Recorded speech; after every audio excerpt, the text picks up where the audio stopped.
नमस्कार दोस्तों, स्वागत है आप सबका मेरे YouTube चैनल पर।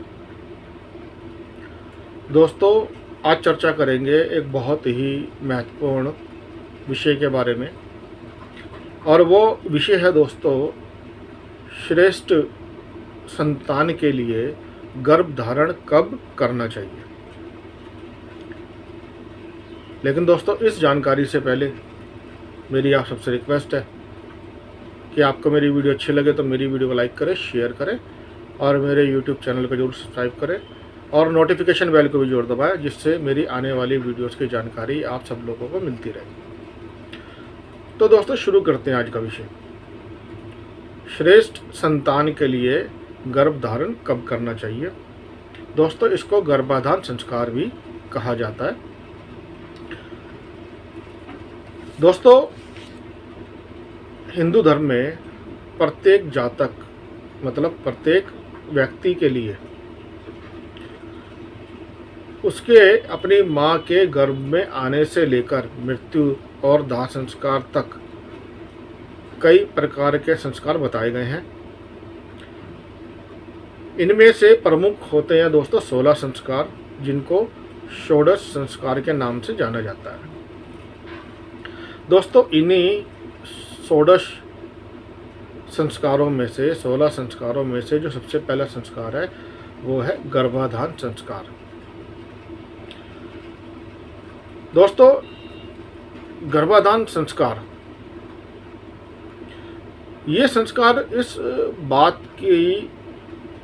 इस बात को सुनिश्चित करता है कि गर्भाधान मतलब किसी भी बच्चे का माँ के गर्भ में आना अचानक नहीं होना चाहिए, बल्कि ये पूर्व नियोजित होना चाहिए। इसके लिए पूरी प्लानिंग होनी चाहिए, क्योंकि दोस्तों हर एक माता पिता की इच्छा होती है कि उसके यहाँ पर सुयोग्य संतान जन्म ले, और वो संतान हर तरीके से योग्य हो, अच्छे संस्कारों वाली हो,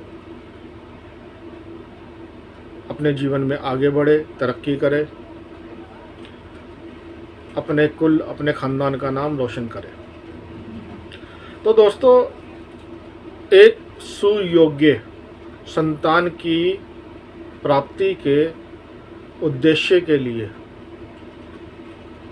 पति और पत्नी का जो मिलन होता है वो पूरी तरह से प्री प्लान होना चाहिए। उसके लिए एक पूरी प्लानिंग करनी चाहिए। दोस्तों, गर्भाधान संस्कार ये गर्भाधान और प्रजनन संबंधित सभी अशुद्धियों को दूर करता है और एक स्वस्थ, हेल्दी और भाग्यवान संतान के जन्म को सुनिश्चित करता है। अब दोस्तों, गर्भाधान के लिए कौन सा समय उपयुक्त होता है, इसको ये भी कह सकते हैं दोस्तों कि गर्भाधान निकालने के लिए मुहूर्त का चुनाव कैसे करते हैं। तो आज इसकी डिटेल में चर्चा करेंगे दोस्तों। सबसे पहले तो दोस्तों समय का चुनाव, गर्भाधान के लिए समय का चुनाव कैसे करें। दोस्तों, ऋतुस्राव होने के चौथी से 16वीं रात्रि के बीच गर्भाधान होना चाहिए। मतलब जब महिलाओं को पीरियड्स होते हैं तो उनके होने के चौथी से 16वीं रात्रि के बीच में गर्भाधान होना चाहिए। अब दोस्तों, यहाँ पर एक बहुत ही महत्वपूर्ण बात और बताई गई है, वो ये है कि अगर गर्भाधान ऋतुस्राव से गिनने पर सम संख्या की रात्रि को होता है। सम संख्या मतलब 4, 6, 8, 10, 12, 14, 16 ये संख्या है, सम संख्या है ये। अब इनकी रात्रि को गर्भाधान होता है तो ऐसे गर्भाधान से दोस्तों पुत्र संतान की प्राप्ति होती है। तो जिन लोगों के यहाँ पुत्री है वो पुत्र संतान चाहते हैं, वो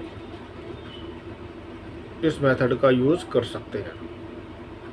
और जिन लोगों के यहाँ पुत्र संतान है वो पुत्री चाहते हैं, तो उनके लिए दोस्तों बताया गया है कि ऋतुस्राव से विषम संख्या की रात्रि का गर्भाधान होने पर कन्या संतान की प्राप्ति होती है। अब विषम संख्या की रात्रि कौन सी होती है दोस्तों?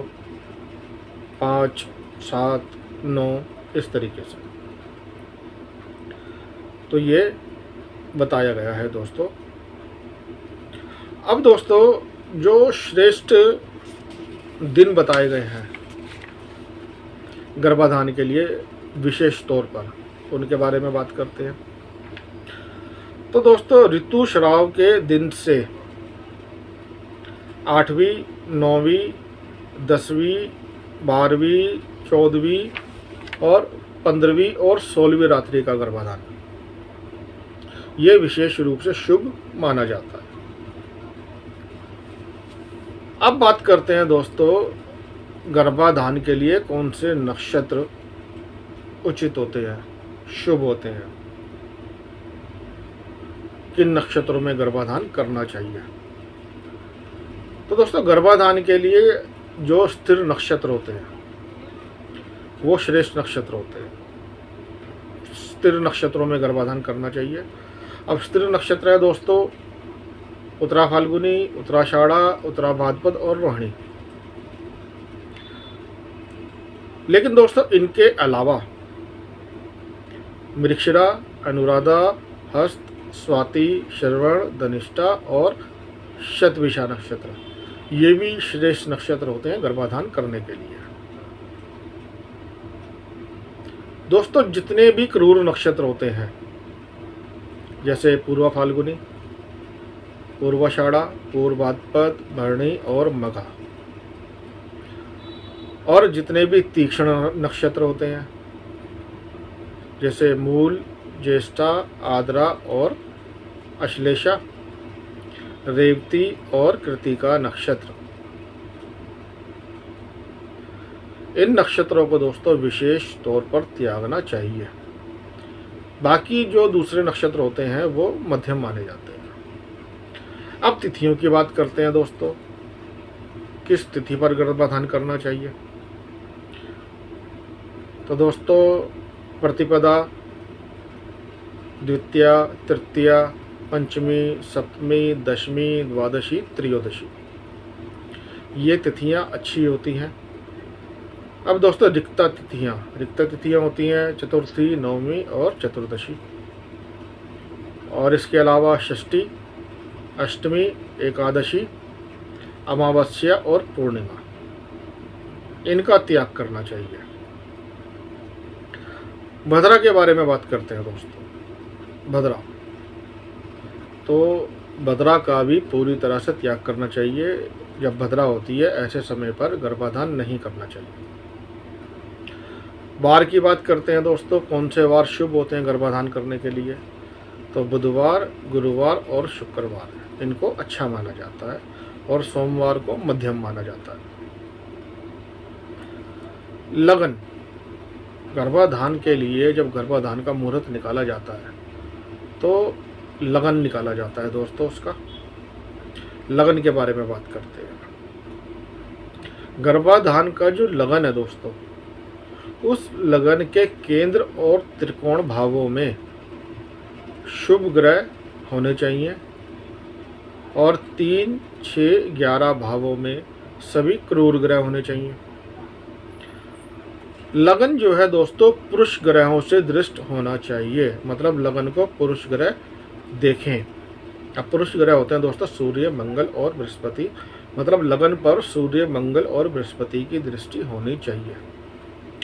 और चंद्रमा विषम नवांश में होना चाहिए। दोस्तों क्या क्या त्यागना चाहिए गर्भाधान के लिए। तो व्यतिपात, वैधृति और परिग योग का प्रथम आधा भाग त्यागना चाहिए। भद्रा के बारे में मैंने आपको बता दिया है। भद्रा अशुभ वार, अशुभ तिथियां, तिथि गंडांत, अशुभ नक्षत्र, नक्षत्र गंडांत और लगन गंडांत, इनको भी त्यागना चाहिए। अब दोस्तों एक एक करके इनके बारे में बात करते हैं। तिथि गंडांत के बारे में सबसे पहले बात करेंगे। तो पूर्ण तिथियों की अंतिम एक घटी। पूर्ण तिथियां होती हैं दोस्तों पंचमी, दशमी, अमावस्या, पूर्णिमा। तो पूर्णा तिथियों की अंतिम एक घटी मतलब 24 मिनट का समय, और नंदा तिथियों की प्रारंभिक एक घटी मतलब 24 मिनट का समय। नंदा तिथियों की प्रारंभिक एक घटी मतलब 24 मिनट का समय, ये तिथि गंडांत होते हैं। नंदा तिथियां होती हैं दोस्तों प्रतिपदा, षष्ठी, एकादशी। अब दोस्तों लगन गंडांत के बारे में बात करते हैं।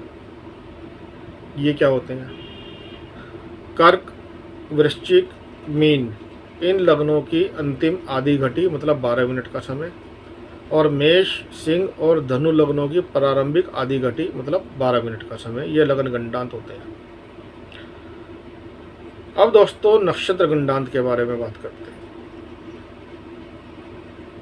ज्येष्ठा, रेवती, अश्लेषा नक्षत्र की अंतिम 2 घटी मतलब 48 मिनट का समय, और अश्विनी, मघा, मूल नक्षत्र की प्रारंभिक 2 घटी मतलब 48 मिनट का समय, ये नक्षत्र गंडांत होते हैं। तो इनको त्यागना चाहिए गर्भधारण में। सूर्य और चंद्र ग्रहण जब होते हैं तो उस दिन को भी गर्भाधान के लिए त्यागना चाहिए। तो सूर्य और चंद्र ग्रहण का दिन, इसको गर्भाधान के लिए त्यागना चाहिए। दिन का समय नहीं होना चाहिए। पति और पत्नी दोनों के ही जन्म तारा और वध तारा, इनको त्यागना चाहिए। पत्नी का जन्मदिन, इसको त्यागना चाहिए। चर लगन, जब लगन आता है, लगन बनाया जाता है गर्भाधान के लिए, तो चर लगन नहीं होना चाहिए। और दोस्तों और जो लगन है वो पापी और अशुभ ग्रहों द्वारा युक्त नहीं होना चाहिए, मतलब लगन में पापी और अशुभ ग्रह नहीं होने चाहिए। दोस्तों पति और पत्नी दोनों के लिए चंद्रबल और ताराबल, इनका विचार कर लेना चाहिए।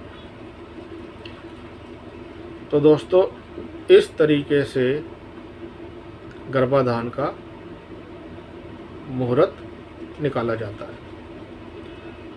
तो दोस्तों उम्मीद करता हूँ मेरी इस वीडियो से आपको एक अच्छी जानकारी मिली होगी।